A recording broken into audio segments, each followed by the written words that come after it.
Bonjour les cinquièmes. Alors aujourd'hui vous allez prendre votre cahier de cours, vous marquez grand 3 triangle. On s'était intéressé les fois précédentes au calcul d'aire des quadrilatères, on avait vu le rectangle, le losange, le parallélogramme. On va s'intéresser maintenant au calcul d'aire des triangles. Et on va commencer premièrement par le triangle rectangle, c'est le cas le plus facile que vous avez déjà vu en 6e et CM2 probablement auparavant. Alors vous allez faire, en prenant les lignes de votre cahier, un segment vertical de 4 unités. Donc je vous rappelle, si vous avez des feuilles petits carreaux, l'unité c'est le centimètre. Donc vous faites 4 cm, 8 petits carreaux. Si vous avez des feuilles gros carreaux, l'unité c'est le gros carreau. Donc quand je dis 4 unités, ce sera 4 gros carreaux. Alors vous allez faire un segment vertical de 4 unités et un segment horizontal de 6 unités. Quand vous avez fait un segment vertical et un segment horizontal, ils sont perpendiculaires. Vous avez donc bien un triangle rectangle. On essaye de perturber mon cours là-bas. Mais je suis un professionnel imperturbable. Alors, pour trouver l'aire d'un triangle rectangle, la méthode, vous allez construire, comme je le fais en pointillé,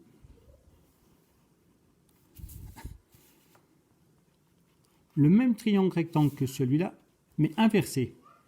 De telle façon que mes deux triangles rectangles ensemble forment un rectangle. Là, j'ai un rectangle virtuel qui n'existait pas au début. D'accord, si je fais en pointillé, c'est parce qu'il est imaginaire, il est virtuel. Et dans ce rectangle, j'ai deux triangles rectangles identiques, celui du début puis celui que je viens de faire virtuellement en pointillé. Ce qui signifie que l'aire de mon rectangle imaginaire, c'est le double de l'aire de mon triangle rectangle.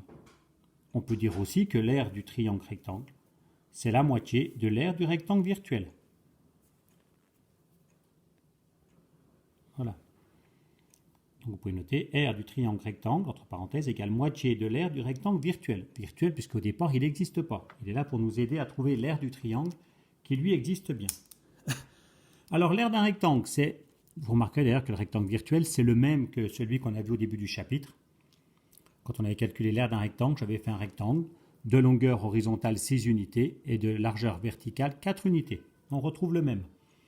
Alors, pour trouver l'aire d'un rectangle, on fait donc longueur fois largeur. La longueur du rectangle, ça correspond à la longueur qui est là. C'est la longueur de ce côté, que je vais noter petit a.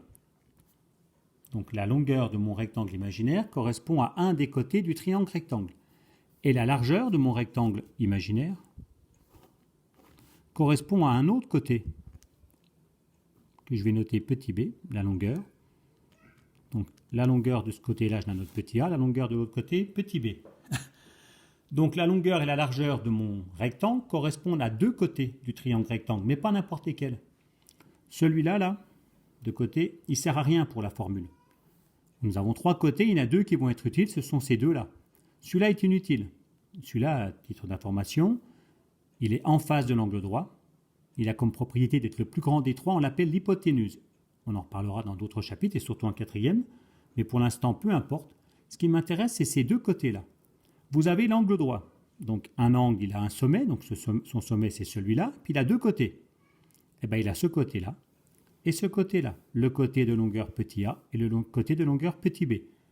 C'est-à-dire que petit a et petit b sont les côtés de l'angle droit du triangle. Alors pour trouver l'aire d'un triangle rectangle, comme c'est la moitié de l'aire d'un rectangle, on met tout de suite sur 2.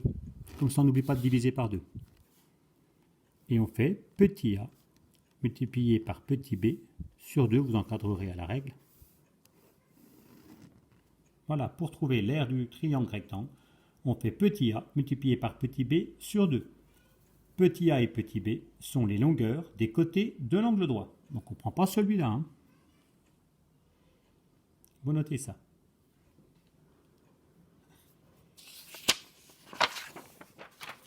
Premier exercice.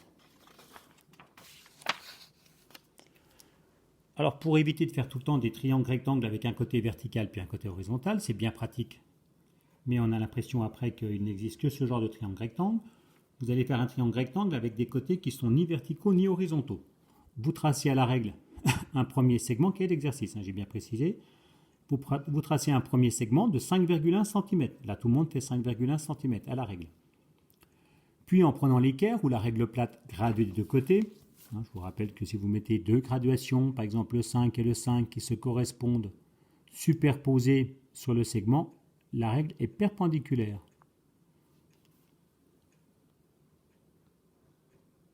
Au segment. Voilà.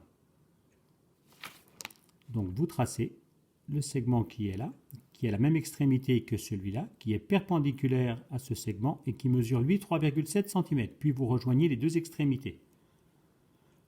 Ce serait bien qu'il y ait un peu de place par là. Et vous calculez l'aire du triangle rapidement. Aire du triangle égale. Alors pour trouver l'aire du triangle, on fait côté de l'angle droit fois côté de l'angle droit sur 2. Donc tout de suite on met sur 2. Et on prend les longueurs des deux côtés de l'angle droit. Ça tombe bien, c'est les deux que je connais. Je peux vous rappeler la méthode rapidement. En pointillé. Pour trouver l'aire du triangle rectangle, on fait la moitié de l'aire de ce rectangle. Voilà, dans ce rectangle, il y a deux fois le même triangle rectangle. Donc l'aire d'un triangle rectangle, c'est la moitié de l'aire du rectangle. L'aire du rectangle, c'est longueur multipliée par largeur. Et on prend la moitié. Là, on va prendre la calculatrice. 5,1 multiplié par 3,7 divisé par 2. Et ça fait 9,435.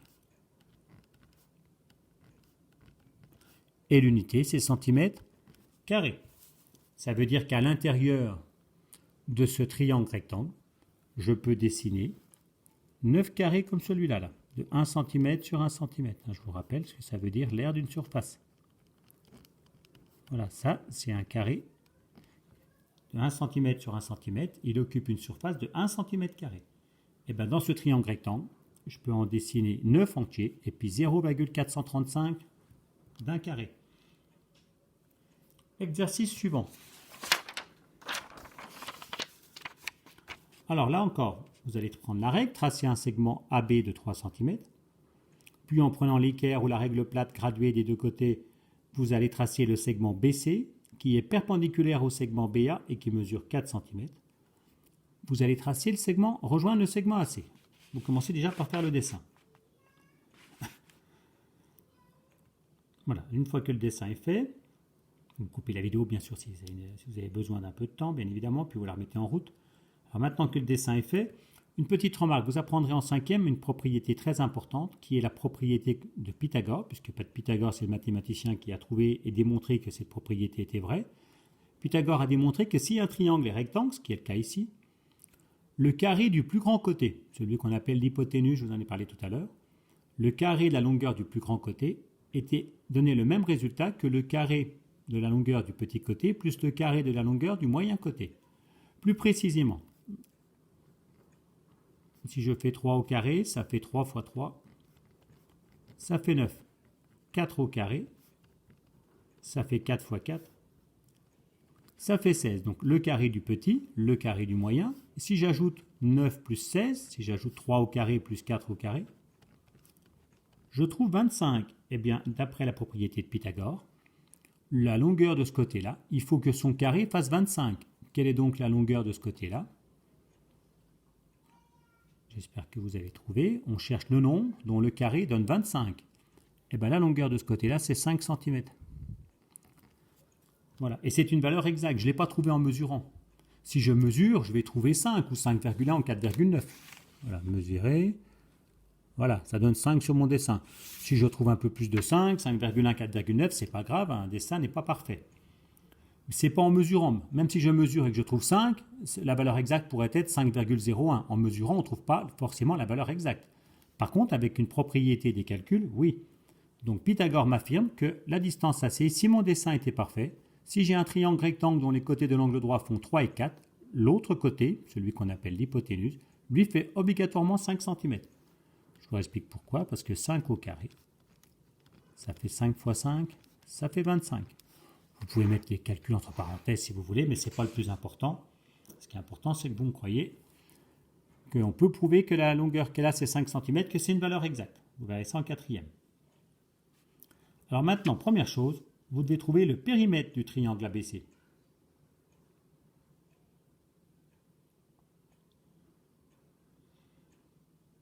Vous calculez et quand c'est fait, vous revenez à la correction. Alors le périmètre du triangle ABC, on fait donc distance AB plus distance BC plus distance CA. Le périmètre d'une figure, c'est la longueur du tour. Il ne faut pas confondre périmètre et R. On a déjà parlé au premier trimestre. Donc on fait 3 plus 4 plus 5.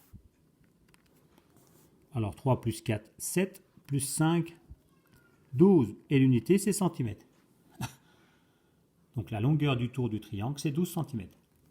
Maintenant, vous devez trouver l'aire du triangle ABC.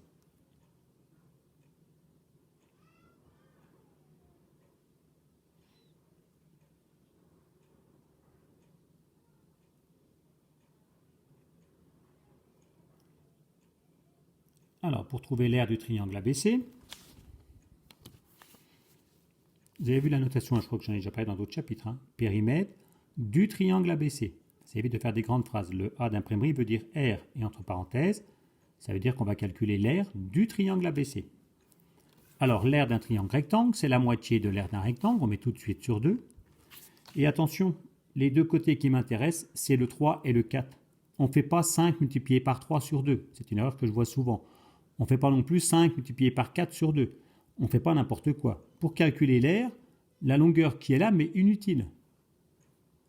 Les seuls qui m'intéressent, c'est les côtés d'angle droit, puisque je vous rappelle que l'aire de ce triangle rectangle, c'est la moitié de l'aire de ce rectangle-là. Et pour le rectangle imaginaire, là, en pointillé, la distance, le segment AC, c'est une diagonale. Ça ne sert à rien pour calculer l'aire du rectangle. L'aire du rectangle, c'est largeur fois longueur.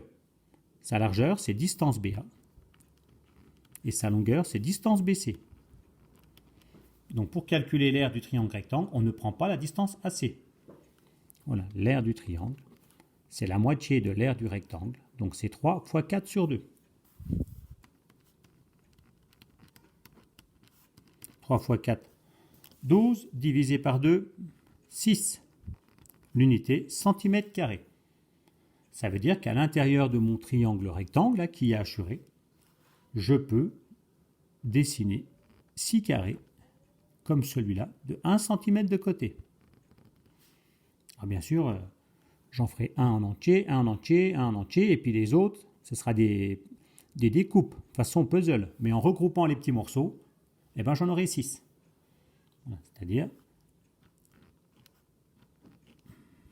Bon, c'est à main levée. 1, 2, 3, 4, 5, 6. Voilà. Si je regroupe tous les petits morceaux de mon triangle rectangle, là je découpe, je vais pouvoir faire la même figure que là. Voilà. En découpant, en redécoupant autrement et en recollant cette figure-là et le triangle ont la même aire. Voilà, ce sera tout pour aujourd'hui.